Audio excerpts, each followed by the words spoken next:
오늘 우리는 항거와 항변이라는 주제로 함께 우리 하나님의 말씀 나누도록 하겠습니다. 오늘은 이게 사순절 둘째 주일이면서 동시에 나라적으로는 3.1절 기념 주일이기도 합니다. 우리에게 3.1절 하면 떠오르는 구호가 있죠. 어떤 구호죠? 대한독립만세입니다. 대한독립만세.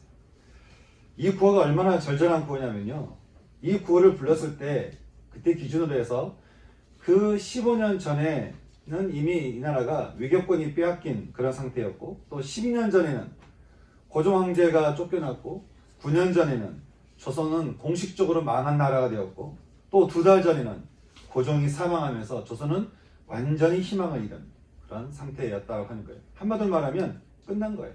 끝난 거예요. 그렇게 망해버린, 이제는 일본이 되어버린 이 땅에 대한의 젊은이들이 태극기를 들고 거리에 나와서 대한독립만세를 외친 거죠. 한거입니다.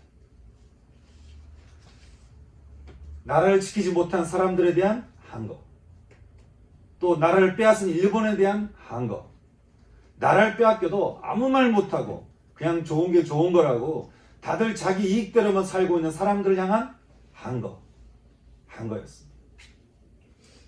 만약에 이 한거의 역사가 우리에게 없었다고 한다면, 여러분, 우리 역사는 굉장히 부끄러웠을 겁니다. 나라만이 한거 역사를 가진 게 아닙니다. 이 한거의 정신으로 아주 오래전부터 이 세상과 치열하게 싸워온 사람들이 있습니다. 바로 하나님의 사람들입니다. 태초에 하나님이 창조하신 세상은 굉장히 아름다운 세상이었죠. 그런데 하나님보다 죄를 선택한 인간 때문에 인간이 어떻게 살게 되죠? 다들 자기를 위해 살아가는 그런 정욕과, 또 남보다 낮게 여기는 그런 교만과, 사람들 앞에 이렇게 우쭐대며 자랑하고 싶은 그 죄성 때문에 세상이 얼마나 망가지고 타락해져 갔는지, 세상이 오직 나를 기쁘게 해주는 그렇게 정욕에 취하고요, 자신이 중심되는 세상을 이렇게 꿈꾸고 그런 자기를 이렇게 자랑하고 싶은 그런 마음이 가득한, 여러분, 그런 세상이 이게 되어간다고 한다면 세상이 어떻게 될 것 같습니까? 하지만 세상이 모두가 다 죄로만 이렇게 흘러가고 모두 마음으로 계획하는 그 생각이 다 악할지라도 그 이 악한 세계 가운데서도 그것을 따라가지 않는 이 악한 세상에 대해서 한거했던 하나님의 사람들이 있었다고 하는 거예요. 노아는 산 위에다가 배를 지으라는 그 말씀에 순종하면서 죄된 세상에 한거했고요.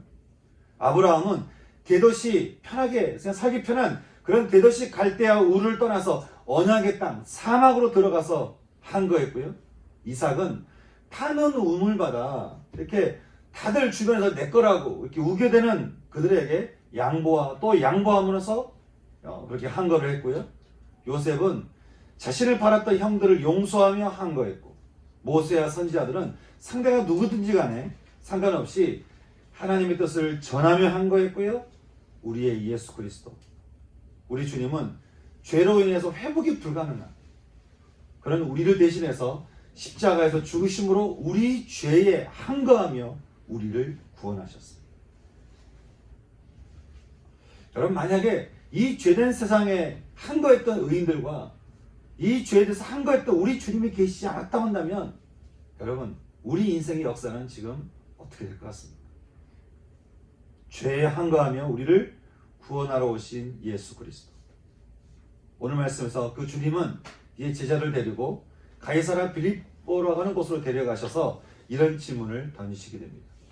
너희는 나를 누구라 하느냐? 너희는 나를 누구라 하느냐? 여러분, 성경에서요, 하나님이 하셨던 질문들이 있습니다. 여러분, 혹시 기억나는 게 있습니까? 성경에서 하나님이 던지신 질문들.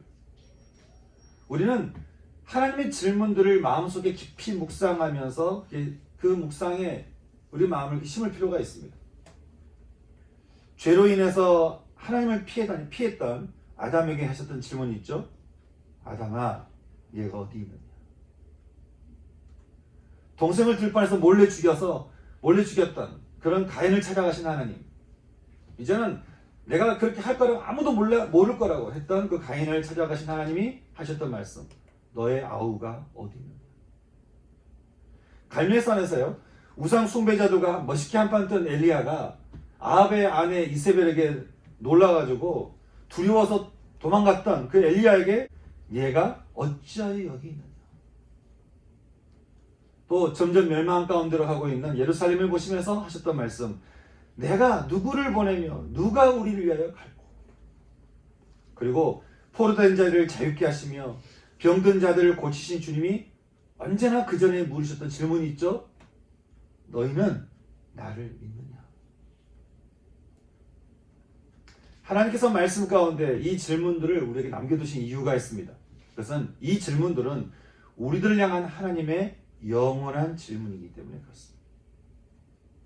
그리고 오늘 말씀에서 예수님은 제자들에게 또 한 가지 질문을 던지시게 되죠. 너희는 나를 누구라? 너희는 나를 누구라? 여러분, 여러분에게 누군가 예수님이 어떤 분인가, 또 예수님이 여러분에게 너희는 나를 누구라 하느냐라고 물으신다면 그냥 이렇게 우리가 대충 알고 있는, 그냥 상식적으로 알고 있는, 그냥 들어서 알고 있는 그거 말고 정말 여러분 마음속에서, 여러분 생각 속에서 예수님이 이런 분이야, 주님은 이런 분입니다 라고 여러분은 어떻게 고백할 수 있겠습니까? 베드로가 말했죠. 주는 그리스도시요 살아계신 하나님의 아들이십니다. 베드로의 이 고백은요, 유대인 베드로에게는 굉장히 묵직한, 또 결국 가볍지 않은 그런 고백이었습니다. 왜냐하면 유대인들에게 있어서 그리스도라고 하는 것은 그 존재가 하나님의 마음과 뜻을 아는 선지자요, 또 하나님과 우리 사이를 중재하는 대제사장이요, 당신은 이 세상의 모든 악한 힘을 제압해버리는, 당신은 왕이다. 다시 말해서 베드로가 예수님에게 말하기를 당신은 그리스도입니다 라고 말한 것은 당신은 메시아입니다 라는 그런 고백인 것입니다. 근데 베드로가 여기서 그치지 않았죠. 주는 살아계신 하나님의 아들입니다. 이렇게 고백을 한 거예요. 놀라운 고백이었습니다. 저는 베드로가 했던 이 고백이 저는 저와 여러분에게도 하나님께 올려드릴 수 있는 그런 고백이 될 수 있기를 소망합니다. 베드로가 이런 고백을 한 것을 보면요, 이제 예수님의 존재는 더 이상 변방이 있을 수 없는, 이제는 세상 밖으로 딱 드러난 존재가 됐다는 것을 우리는 알 수 있습니다. 예수님이 이제 베들레헴 마구가에서 태어난 아기가 더 이상 아닌 거예요. 예수님은 이제 더 이상 나사렛 목수의 아들이 아닌 거예요. 이제는 세상과 사람들 앞에서 메시아로 딱 드러난 순간이었다고 하는 거죠. 여러분, 보통 우리가요, 어떤 숨겨진 위대한 인물이 세상 밖으로 딱 드러나게 되면 그 다음에 우리가 예상되는 시나리오가 있습니다. 사람들이 그 사람에게 몰려오고, 또 구원자로 불려진 그 사람은 사람들에 의해서 힘을 가지게 되고, 또 그래서 힘 있는 집단이 생겨나게 되고, 그러면서 어떤 조직과 나라가 생겨나는 것이죠. 세상의 거의 모든 왕국과 제국과 나라들이 그렇게 시작되었습니다. 그런데 오늘 말씀 보면 주님은 전혀 다른 모습을 드러내고 있는 것을 우리는 보게 됩니다. 메시아로 드러난 예수님, 그 예수님이 제자들의 기대와는 전혀 다른 말씀을 하시는 것을 우리가 보게 되는데, 우리 31절 말씀을 함께 같이 읽어보겠습니다. 31절 말씀 같이 읽겠습니다. 시작. 인자가 많은 고난을 받고 장로들과 대제사장들과 서기관들에게 버림받아 죽임을 당하고 사흘 만에 살아나야 할 것을 비로소 그들에게 가르치시되.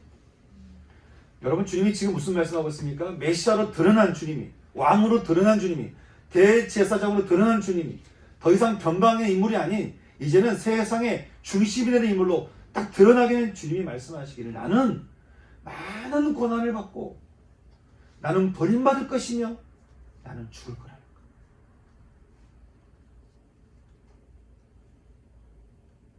베드로가 즉각 항변했습니다. 아마 죽고 사흘 만에 살아날 거라고 하는 말씀, 베드로에게 현실적으로 이해가 되지 않았던 것 같습니다. 그래서 마태복음 기록을 보면 베드로가 이렇게 말합니다. 주님, 안 됩니다. 안 됩니다. 주님, 안 됩니다. 절대로 그런 일이 일어나서는 안 됩니다. 아니, 그럴 수 없습니다. 베드로가 예수님께 항변한 것이죠. 베드로가 예수님께 항변했다라고 하는 이 단어를 보면요, 항변하다 이 말은 꾸짖다, 책망하다라는 말입니다. 그만큼 지금 베드로는 예수님께 항변하면서 예수님을 거칠게 이렇게 몰아붙이는 것이죠. 예수님, 안 됩니다. 지금 이렇게 딱 드러났는데 주님, 아니 버림받고 죽임을 당하다니요. 안 됩니다. 그럴 수 없다는 것이죠.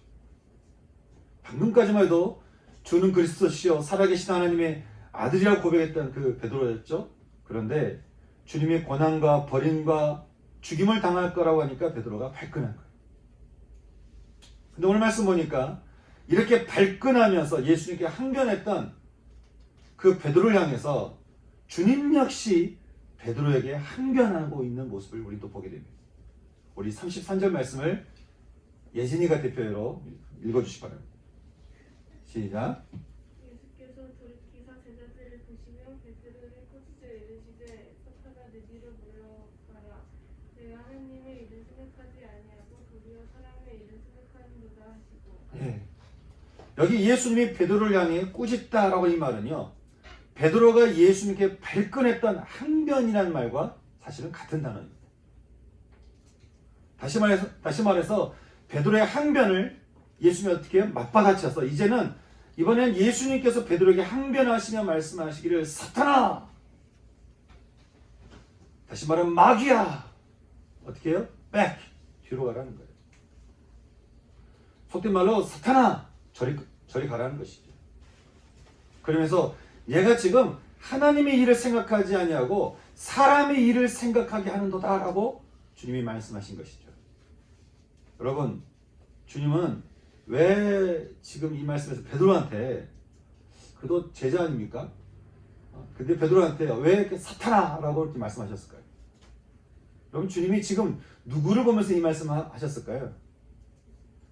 주님이 먼저 베드로를 향해서 말씀하고 계시지만 주님은 사실은 또 베드로의 그 마음 속에 숨어서 베드로를 조종하고 있는 사탄을 주님이 지금 보시면서 말씀하시는 거예요.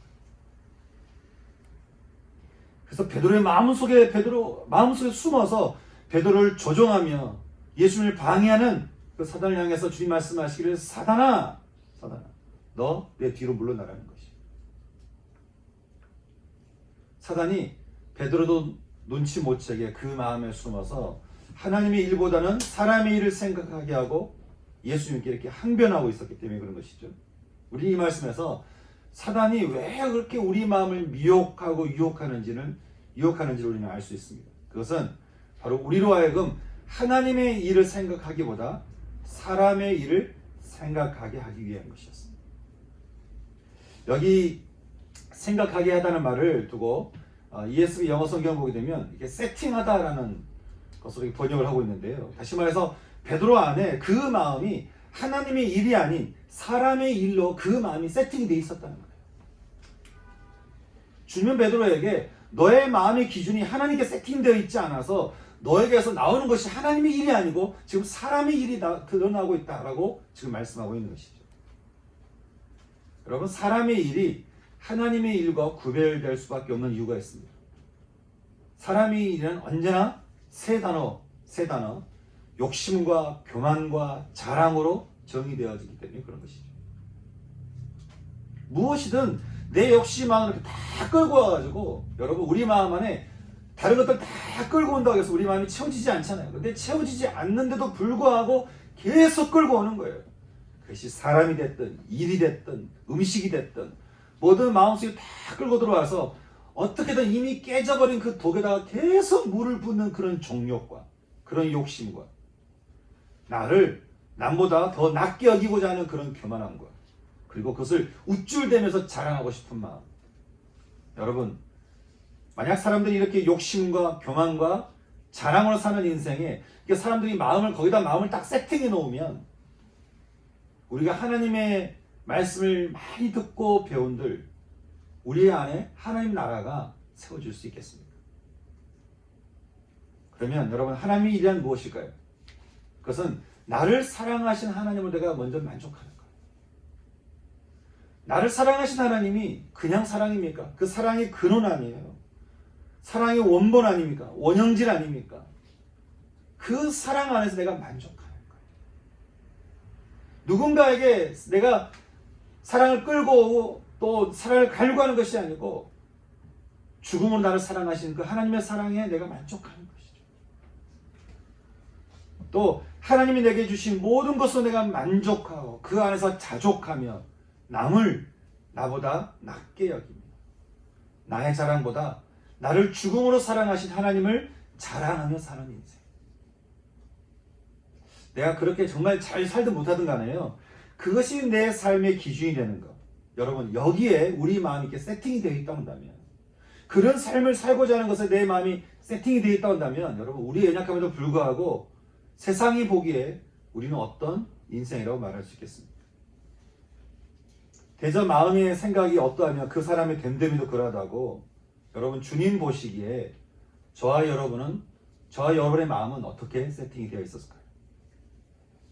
세상은 사단의 조종 아래 있든지 하나님 아버지의 돌봄 아래 있든지 둘 중 하나라고 성경 우리에게 이야기를 해주고 있는데, 우리는 어떻게 하면 그러면 이 사단의 조종 아래에 있지 않고 하나님의 돌봄 안에서 우리가 살아갈 수 있을까? 아니, 우리가 어떻게 하면 우리가 이 사람의 일들에 대해서 우리가 한거하면서 우리의 삶에서 이렇게 하나님의 일이 드러날 수 있는, 우리는 그런 삶을 살 수 있을까? 우리가 어떻게 하면 욕심과 교만과 자랑이라고 하는 이 죄성에서 벗어나서, 이 죄성에서 우리가 한거하면서, 이 죄성에서 우리 휘말리지 않고, 이 죄성에서 우리가 파묻히지 않고, 어떻게 하면 우리 안에서 하나님이 드러날 수 있는, 천국이 드러나게 되는, 하나님의 나라가 드러날 수 있는 그런 삶을 살 수 있을까? 주님 그 길에 대해서 오늘 말씀에서 세 가지 명령어로 우리에게 말씀해주고 있습니다. 우리 34절 말씀을 같이 한번 읽어보겠습니다. 34절 말씀 시작. 우리와 제자들을 불러 이르시되 누구든지 나를 따라오려거든 자기를 부인하고 자기 십자가를 지고 나를 따를 것이니라. 아멘. 주님은 우리로 하여금 사람의 일을 살아가게 하는 이 사단에게 항변하면서 사는, 이 죄에 대해서 항거하며 사는 그 첫 번째 그 삶에 대해서 말하기를 어떻게 해요? 자기를 부인하라. 그렇게 얘기를 우리에게 말씀하고 있습니다. 자기를 부인하라. 자기를 부인해야 된다고 하는 것이에요. 여러분, 자기를 부인하라는 이 말씀을 들으면 여러분 어떻게 생각이 드십니까? 교회에서 신앙생활 좀 한다라고 하는 사람들은 이 말씀을 아마 안 들어본 분은 없을 거예요. 왜냐하면 이 말씀이 워낙 기본이기 때문에, 신앙이 기본이기 때문에 교회 다니는 사람은 이 말씀을 계속 듣게 돼 있어요. 그런데 교회에서 그렇게 들려지는 이 말씀에도 불구하고, 근데 정말 이 말씀대로 살고 있는 사람을 우리가 만나기란 그렇게 쉽지는 않은 것 같습니다. 왜 그럴까? 그것은 보니까 그 이유가 일단은요, 자기를 부인한다는 그 말이 무슨 말인지를 몰라서 그래요. 이게 무슨 말인지 모르겠는 거예요. 나를 부인한다. 이게 무슨 말이지? 근데 이제 또 알았어요. 알아도 문제예요. 알고 나니까 내가 예전에 내가 너무 익숙해져 있는 것이죠. 그래서 예전에 내가 이제 내가 돼버렸어요. 근데 그런 나를 부인하라고 하니까 이게 너무 어려운 것이죠. 예전에 내가 너무 익숙하고 그게 너무 편하게, 이제 그게 너무 편해졌고 이제 그게 나라고 생각하고 있는데 그걸 부인하라고 하니, 야, 이걸 어떻게 부인할 수 있을까? 여러분, 주님이 나를 부인하라고 하는 말은요, 너무나 분명한 말입니다. 그것은 나를 거절하라고 하는 말이에요. 나를 거절해라. 여기서 말하는 이 자기를 거절하라고 할 때 이 자기는요, 하나님이 처음에 우리를 창조하셨던 원래 우리의 모습이 아니에요. 하나님을 떠나서 익숙해지는, 이제는 그게 나라고 믿고 있는 그런 자기를 말하는 것이죠. 상담을 하다 보면 사람들마다 자기 모습에 대해서 여러 가지로 이야기하는 것을 듣게 됩니다. 어떤 사람 말하기를 저는 참 강박적인 사람입니다. 저는요, 화를 참 잘 내요. 저는 이렇게 뭐 앵그리버드처럼 늘 마음속에 화가 있어요. 화가. 누구한테 화를 이렇게 쏠 준비가 저는 돼 있는 것 같아요. 저는 성격이 거칠어요. 저는 부끄러움이 많습니다. 저는 많이 내성적이에요. 저는요, 늘 마음이 억울해요. 저는 제 인생이 너무 부끄럽습니다. 반대로 저는 제 인생이 다른 사람보다 낫다고 생각합니다. 그러니까 다른 사람 볼 때마다 다 한심해 보이는 거예요. 이런저런 이야기로 자기 인생을 고백하곤 합니다. 여러분은 자신을 다른 사람에게 이렇게 표현할 때 여러분은 어떤 사람이라고 이야기를 할 수 있겠습니까? 사람들은 각자가 판단하고 이해한, 자기가 경험되어진 그런 자기 자신의 모습을 이야기합니다. 그런데 그 모습이 어떤 모습이라 할지라도 그 모습이 뭐 잘난 모습이든 또 못나 보이든 또 부끄럽든 내 자신이 이렇게 수치스러워 보이든 아니면 나는 뭐 한 점 부끄러움이 없이 완벽해 보인다 할지라도 우리가 잊지 말아야 될 것이 한 가지가 있습니다. 그것은 우리의 오리지널 디자인은 하나님께 속해 있다라고 하는 사실입니다. 그리고 그 모습은 우리가 하나님께 다가가면 다가갈수록, 우리가 우리의 죄를 회개하면 회개할수록 우리는 점점 창조 때의 그 디자인대로 우리는 되돌아가게 된다고 하는 것이죠. 많은 분들이 예수님을 믿고서요, 삶이 변했다고 얘기합니다. 근데 엄밀히 말하면요, 삶이 변한 게 아니라 삶이 되돌아간 거예요. 변한 게 아니에요. 우리가 하나님 믿고 하나님이 내 안에 계셔서 내 삶이 변화되는 거, 이것은 내가 원래 창조되던 모습으로 돌아간 거예요. 우리는 계속 돌아가야 돼요. 그렇게 우리가 이제까지 익숙하면서 우리가 자랐던 환경과 여건 속에서 내가 경험되었던 그 삶이 나라고 했던 그 모습에서 하나님이 처음 나를 만드셨던 그 아름다운 대로 우리 계속해서 돌아가야 되는 것이죠. 하나님은 우리가 처음 창조되었을 때처럼 돌아가기를 누구보다 원하시고, 그것이 바로 우리의 구원이라고 말씀하십니다. 그래서 자기를 부인하라고 이 말은요, 죄에 박혀있는 우리의 옛 모습을 거절하라는 말이에요. 우리를 오랫동안 가족과 사회와 나라의 문화적 배경을 따라 붙들고 있는 우리의 죄성을 어떻게 해요? 거절하라는 거예요. 거절하라.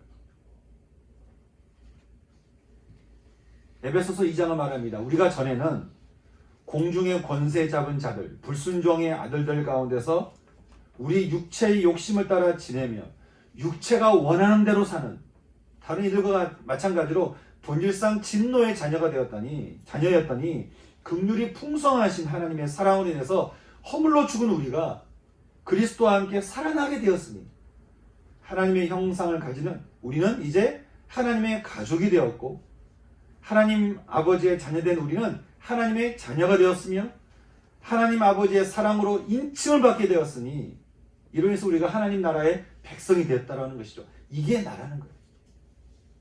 이게 우리라는 거예요. 우리가 이 진리를 잘 믿을 수 없는 것은요, 이제껏 우리가 살아왔던 우리 인생이 있고, 우리가 지은 죄가 있고, 우리 경험한 내가 있는데, 어떻게 내가 그 이전의 나를 부정하고 내가 거룩한 하나님의 자녀요, 완전한 하나님의 사랑으로 인침받은 자요, 영광의 하나님 나라의 백성이 될 수 있겠냐라고 하는 거예요. 여러분, 어떻게 그게 가능할까요? 오늘 함께 우리가 읽은 로마서에서 이렇게 말합니다. 우리는 아무런 자격이 없는 사람이었다는 거예요. 아무런 자격이 없는 사람이었으나 이 모든 것이 우리에게 가능해진 이유는 딱 한 가지, 그것은 하나님이 그렇게 하시겠다라고 우리에게 언약하셨기 때문입니다. 우리는 되돌아갈 수 없고 회복될 수 없는, 회복이 불가능한 우리 존재인데, 하나님은 어떻게 해요? 우리를 회복시키겠다고 하나님이 언약하시고 약속하셨다고 하는 것이죠. 그것이 참 내가 하나님의 회복 가운데로 갈 수 없는, 어떻게 그를 바랄 수 없는 지금의 내 모습이라 할지라도, 내가 어떻게 이렇게 회복될 수 있어? 내가 이렇게 어떻게 그런 온전한 사랑을 받아들일 수 있어? 내가 어떻게 그럴 수 있을까라고 하는, 바랄 수 없는 그런 내 모습이라 할지라도, 내가 생각하기에 더 이상 희망이 없을 것 같은 그런 마음이 나를 보면 든다 할지라도, 나를 향한 하나님의 약속을 의심하지 않고 믿고 또 믿음으로 약속하신 그것을 또한 이루실 것을 확신한 자에게는 하나님께서 어떻게 해요? 그것을 의로 여기셨어. 그것을 의로 여기셨어. 우리를 당신의 자녀요, 당신의 사랑으로, 당신의 백성으로, 원래 우리를 창조하셨던 그 모습으로 어떻게 우리를 되돌리시겠다는 거예요. 하나님 말씀하시기를 내가 그렇게 하겠다. 이거는 영원한 나의 언약이고, 이건 너희를 향한 나의 약속이다. 이것을 가능하게 하기 위해 예수님은 우리 죄값으로 자신을 내주고 주님은 죽으셨으며, 이를 통해 우리가 의롭게 된 자로, 의인된 자로 그렇게 세워가도록 주님은 우리를 약속하시고 지금도 우리를 이끌어가고 계신다고 하는 것이죠. 그러니 여러분, 우리 앞에 놓여진 이 하나님의 약속, 그 언약 앞에 여러분, 우리가 이제까지, 아니 어제까지 죄에 익숙한 우리의 모습을 나라고 믿고 생각하는 게 여러분 얼마나 이것이 불신앙이요, 얼마나 이게 무지한 것이겠습니까? 하나님의 이 약속을, 이 언약을 우리에게 주시면서 우리를 새롭게 하시겠다라고 주님이 약속하신 그 약속 앞에 여러분 무엇을 붙잡으시겠습니까? 이제까지 살아왔던 여러분의 인생입니까? 아니면 앞으로 새롭게 하실, 아니 원래 우리가 창조된 하나님의 오리지널 디자인입니다. 우리는 그렇게 고백할 수 있어요. 우리는 하나님의 자녀이며 우리 하나님의 가족입니다. 우리 하나님 나라의 백성입니다. 당신은 사랑받기에 충분한 사람입니다. 여러분 우리가 이렇게 서로 축복하며 또 이렇게 찬양할 때 여러분 어떠십니까? 그걸 들으면 야, 이게 진짜 내가 그런가? 내가 정말 그런 존재인가? 주님이 우리에게 축복하시는 말씀을 들을 때마다 어떤 사람은 그 말씀에 대해서 내가 감사하게 받아들일 수 있지만 어떤 사람은 그 말씀이 굉장히 어색할 수도 있는 거예요.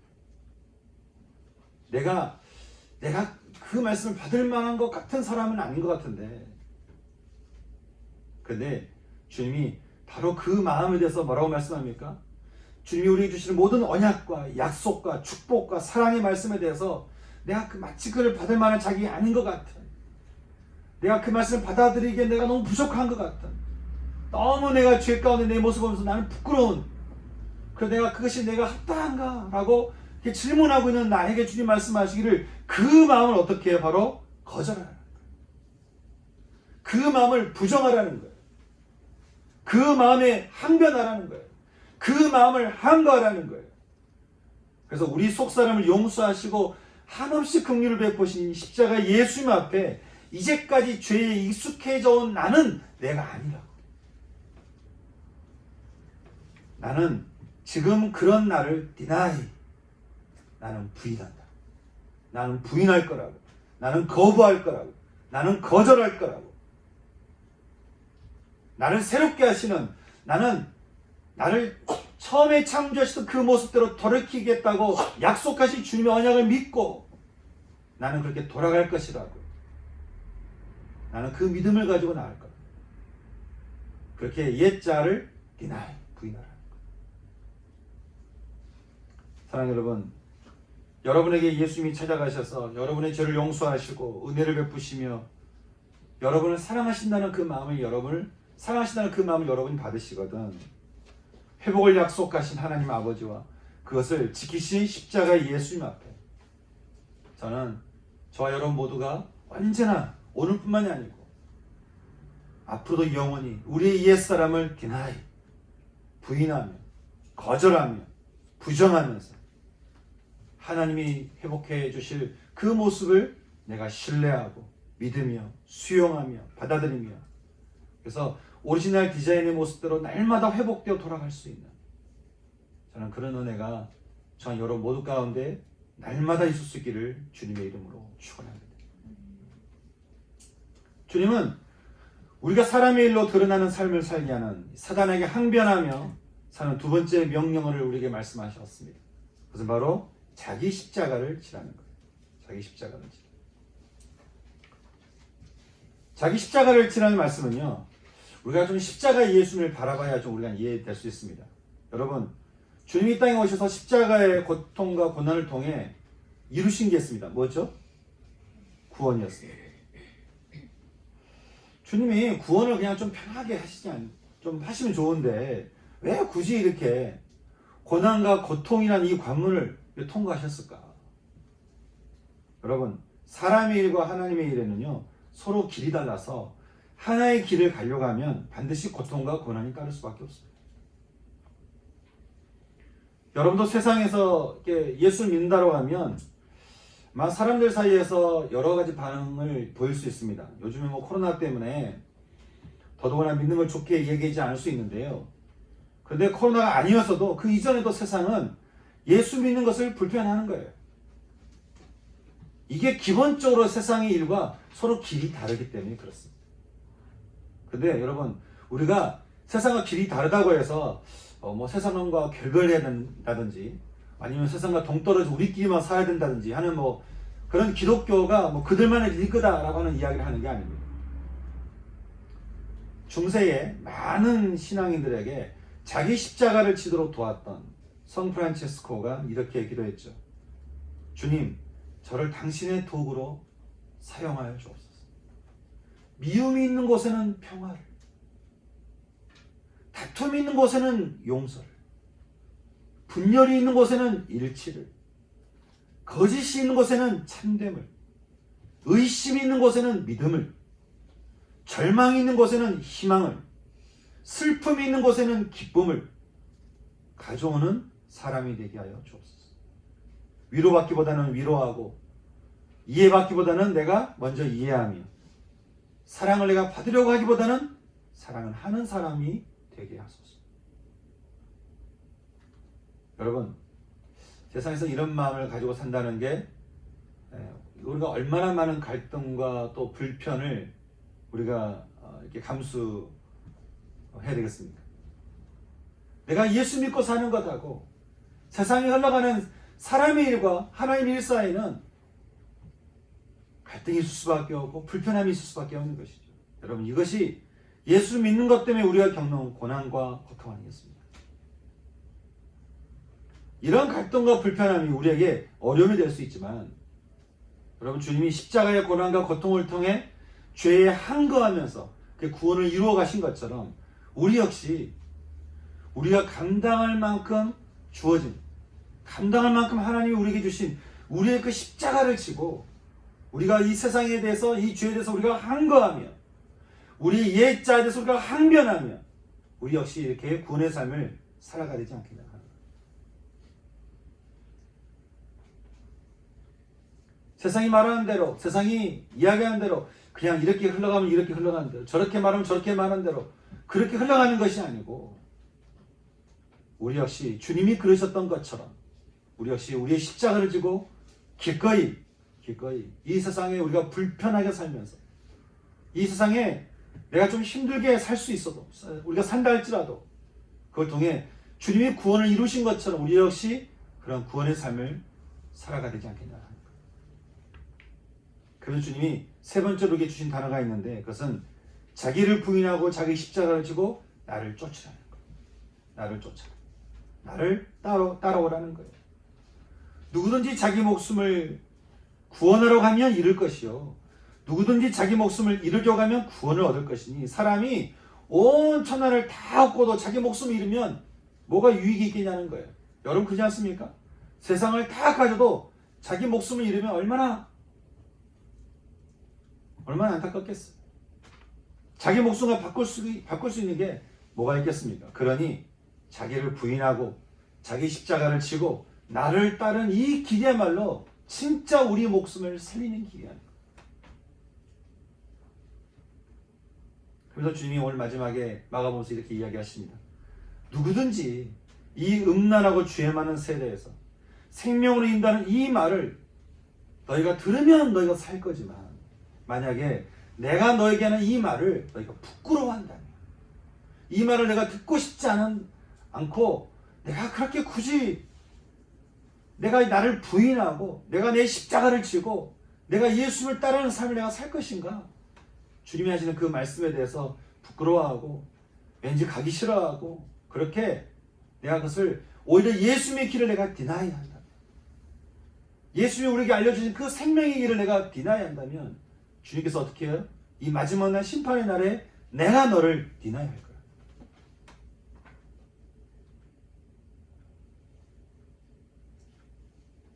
그러니 이 음란하고 죄 많은 세대에서 너희는 어떻게 살 거냐고. 이 어둠에 항변하면서 죄에 항거하면서 주님이 구원을 이루신 것처럼 너도 내가 살았던 이 생명의 길을 너도 따라오지 않겠냐. 이 길을 걸어갈 때 주님께서 우리에게 주시는 그 구원과 은혜를 우리가 누리면서 우리는 점점점 날마다 원래 하나님 우리를 창조하셨던 모습대로 우리가 되돌아가는 그 은혜가 전 저와 여러분 모두 가운데 충만히 할 수 있기를 주님의 이름으로 축원할 것입니다.